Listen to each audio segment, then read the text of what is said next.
नमस्कार, मी स्नेहल चौधरी. आपण पाहत आहात आजच्या दिवसातील महत्त्वाच्या घडामोडी.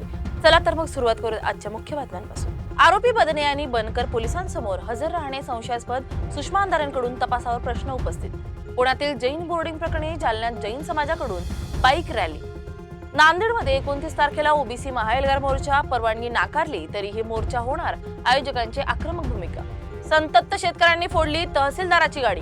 कांदा प्रश्नी खत दरवाढी विरोधात शेतकऱ्यांचा येवला बाजार समिती समोर रास्ता रोको. आरोपी बदने आणि पनकर पोलिसांसमोर हजर राहणे संशयास्पद आहे, असं सुषमा अंधारेंकडून तपासावर प्रश्न उपस्थित झालेत.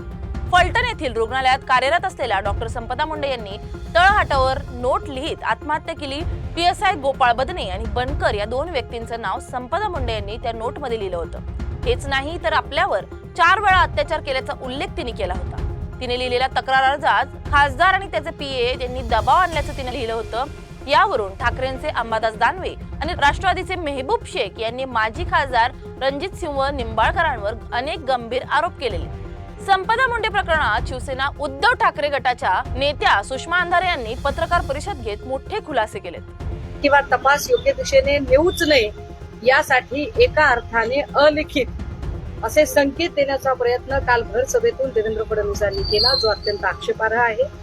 रणजितसिंह नाईक निंबाळकर यांची आतापर्यंतची जर मोडस ऑपरेंडसी बघितली तर ते कायम पोलीस स्टेशनला हाताशी धरतात आणि वेगवेगळे गुन्हे दाखल करून समोरच्या माणसाचं जगणं हराम करून टाकतात. रणजितसिंह नाईक निंबाळकर यांचंच नाव घेत आमदार कलानी यांचा स्वीय सहाय्यक नंदकुमार ननावरे आणि त्यांची बायको यांनी व्हिडिओ अपलोड करून आत्महत्या केली. मात्र त्या प्रकरणात पुढे काहीच झालं नाही. या प्रकरणी त्याचा भाऊ धनंजय ननावरे यांनी अक्षरशः स्वतःच्या हाताची बोटं कापून देवेंद्र फडणवीसांचं लक्ष वेधण्याचा प्रयत्न केला, पण फडणवीसांनी तेव्हाही या प्रकरणामध्ये रणजितसिंह नाईक निंबाळकरांची बाजू घेतली.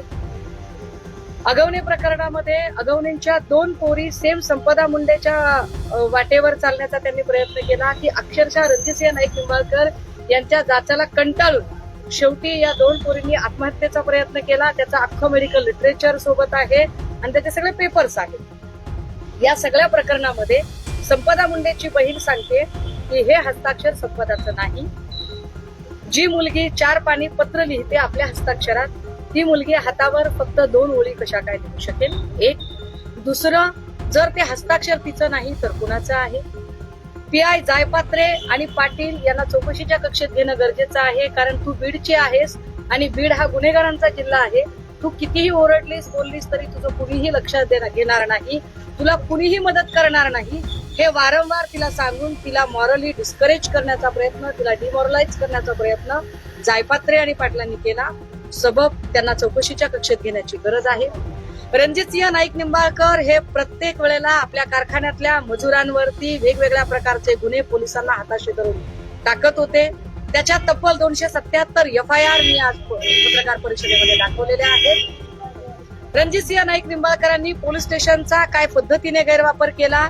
जर संपदा मुंडेंचं स्वतःचं भलेही ते किरायाचं असेल, हे किरायाचं घर जर फलटण मध्ये असेल तर ती रात्री 1 वाजता हॉटेल मधुदीप मध्ये कशासाठी गेली? हॉटेल मधुदीप मध्ये एकट्या मुलीला रूम कसा काय मिळाला? हॉटेल मधुदीप हे योगायोगाने रणजितसिंह नाईक निंबाळकरांच्याच कार्यकर्त्याचं कसं काय? रणजितसिंह नाईक निंबाळकरांचा हा कार्यकर्ता भोसले, ज्या दिलीप भोसलेला कदाचित तो आता नगराध्यक्ष पदाचा उमेदवार असू शकतो, त्याच्याच हॉटेलमध्ये ही डेड बॉडी कशी सापडते? तिचं कुटुंबीय येण्याच्या आधी तिची डेड बॉडी पोस्टमॉर्टम साठी का हलवली गेली? अनेक प्रश्न आहेत. आमचा SIT सुद्धा नको. माननीय उच्च न्यायालयाने याच्यामध्ये उच्चस्तरीय समिती नेमावी, चौकशी करावी. चौकशीच्या कक्षेत जी 15 नावं मी घेतलेली आहेत, त्या 15 मधलं एक प्रमुख नाव मी पुन्हा सांगते, रणजितसिंह नाईक निंबाळकर यांना चौकशीच्या कक्षेत आणण्याची गरज आहे. अक्षरशः जे फलटण मध्ये ही घटना घडली ते फलटण शंभूराजेंचा आजोळे, शिवाजी महाराजांची ती सासरवाडी आहे. त्या फलटण मध्ये अशी दुर्दैवी घटना घडते आणि एवढ्या वाईट पद्धतीनं तुम्ही फक्त परळी बदनाम केली.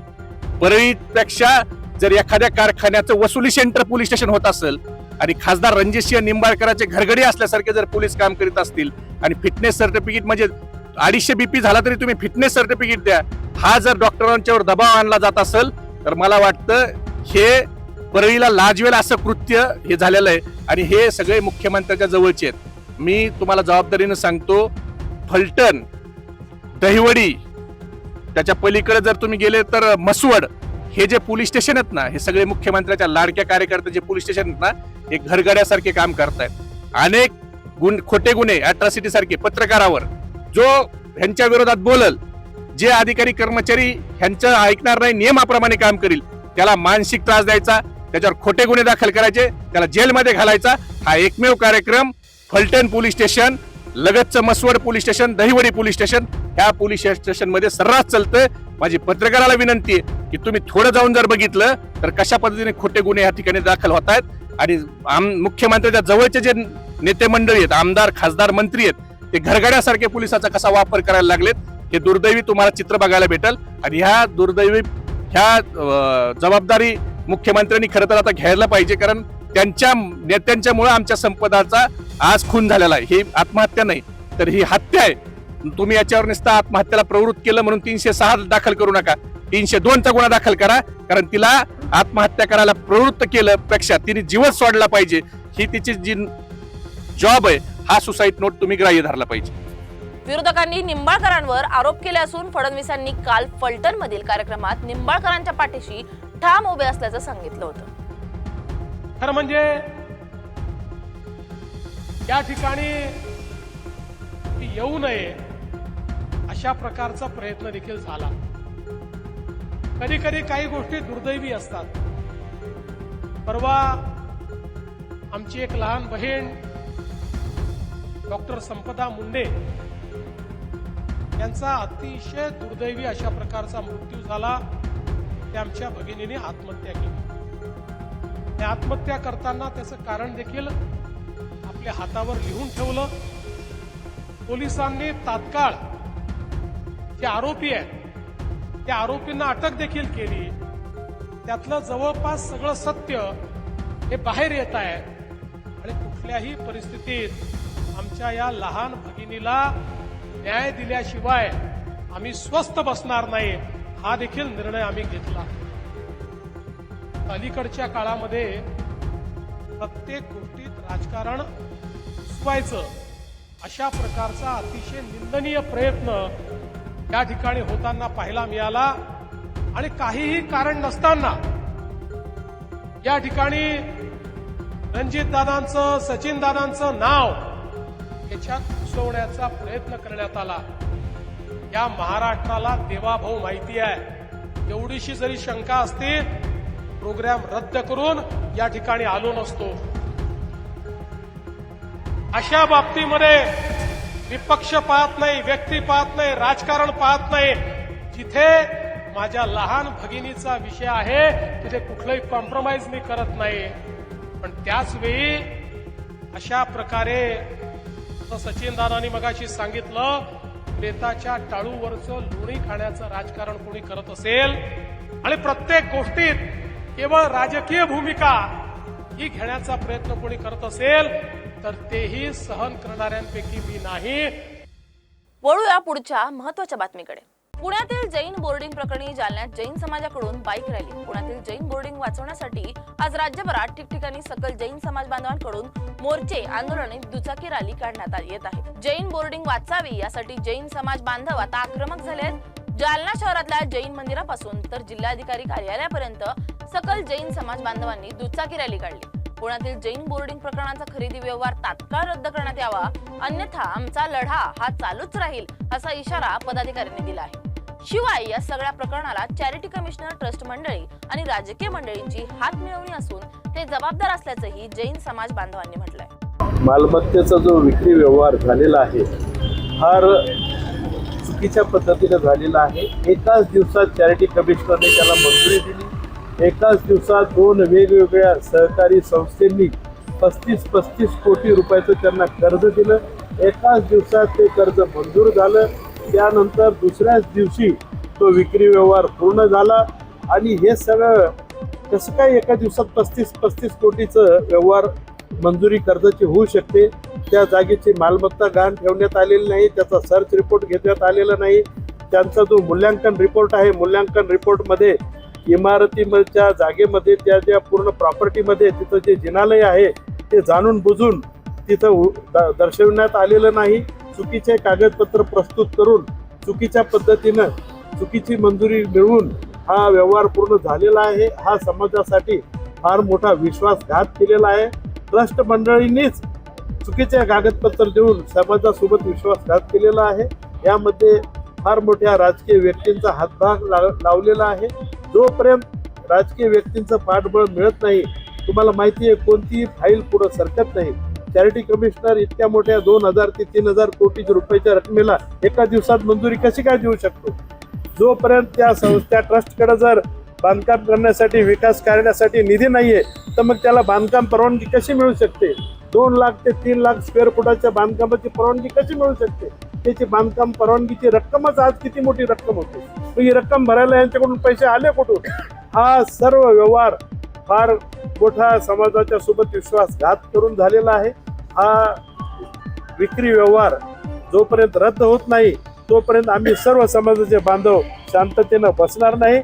नांदेडमध्ये 29 तारखेला ओबीसी महाएल्गार मोर्चा, परवानगी नाकारली तरीही मोर्चा होणार, आयोजकांची आक्रमक भूमिका. महाराष्ट्र राज्यातील ओबीसी समाजाच्या हक्कासाठी नांदेड येथे होणाऱ्या महाएल्गार मोर्चाची जय्यत तयारी करण्यात आली असून या आंदोलनाबाबत वातावरण तापलंय. ओबीसी समाजासाठी विविध जाती जमातीचे राज्य पातळीवरील नेते, कार्यकर्ते आणि सामाजिक संघटनेने या मोर्चाला पाठिंबा देण्यासाठी निर्धार व्यक्त केलाय. प्रशासनाकडून अद्याप परवानगी न मिळाल्यामुळे कार्यकर्त्यांमध्ये तीव्र नाराजी व्यक्त होते. पण हा मोर्चा 29 तारखेला जिल्हाधिकारी कार्यालयावर येणार आहे. याची सर्वस्व जबाबदारी प्रशासनाची राहील. या मोर्चाला वंचित बहुजन आघाडीचे नेते प्रकाश आंबेडकर यांच्यासह महाराष्ट्र राज्याचे विरोधी पक्ष नेते विजय वडेट्टीवार, त्याचबरोबर विविध ओबीसी नेते उपस्थित राहणार आहेत.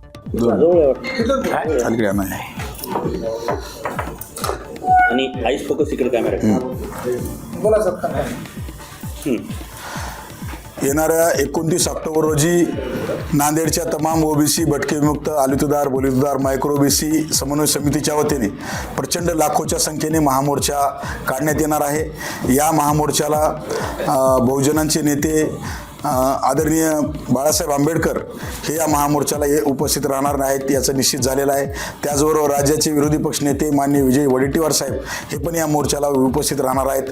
त्याचबरोबर ओबीसी नेते लक्ष्मण हाकेजी व नवनाथ आबा वाघमारेजी हे दोघंही या महामोर्चाला उपस्थित राहणार आहेत. या महामोर्चाला किमान 3 ते 4 लाख ओबीसी बांधव नांदेडमधून उपस्थित राहणार आहेत. अद्यापपर्यंत प्रशासनाने आम्हाला परवानगी दिलेली नाही. जाणीवपूर्वक आम्हाला जिल्हाधिकारी कार्यालयासमोर मोर्चाला परवानगी न देण्याचं काम प्रशासनात चालू आहे. पण आम्ही कुठल्याही परिस्थितीमध्ये परवानगी मिळो अथवा न मिळो हा महामोर्चा निश्चित काढणार आहोत. त्याचबरोबर काही सरकारचे एजंट, इथल्या प्रस्थापितांचे एजंट सातत्यानं मोर्चाला हे पाहुणे येणार नाहीत, मोर्चा रद्द होणार आहे अशा पद्धतीच्या चुकीच्या वल्गना ही लोक करत आहेत. या लोकांना इथल्या प्रस्थापितांनी छोटे मोठे टेंडर किंवा छोटे मोठे तिकीटं देण्याचे तुकडे फेकलेले आहेत. पण असे लोकसुद्धा काही जाणीवपूर्वक मीडियाच्या माध्यमातून दिशाभूल करत आहेत. पण निश्चितपणे नांदेडचा हा महामोर्चा ऐतिहासिक होणार आहे. 75 वर्षातला पहिला ओबीसी महामोर्चा नांदेडमध्ये होत आहे आणि हा महामोर्चा सरकार विरोधी आहे आणि सरकारला आम्ही 2 सप्टेंबरचा तो जुलमी GR रद्द करण्याची भाग पाडू असा आम्हाला पूर्णपणे आत्मविश्वास आहे.